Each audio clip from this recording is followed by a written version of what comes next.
If you're looking for an authentic Japanese restaurant that won't break the bank, baka ito na yung place para sa'yo. I actually discovered Nanbantei of Tokyo by accident like a decade ago.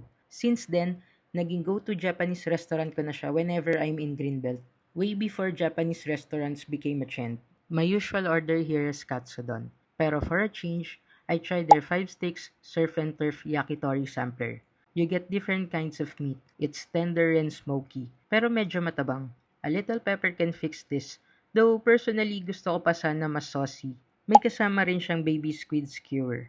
Perfectly cooked, though mas prefer ko siya with a squeeze of lemon. Tempura is still 8 pieces, pero smaller than before. At least crispy pa rin yung batter. Sakto lang yung kapal. And syempre, their spicy tuna sashimi.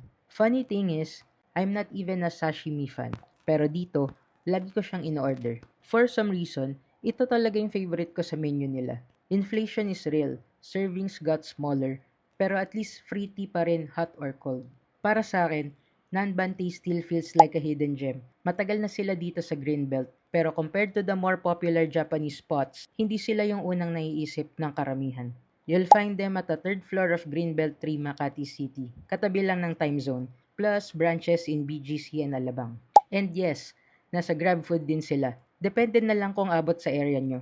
Follow for more honest food finds around the metro.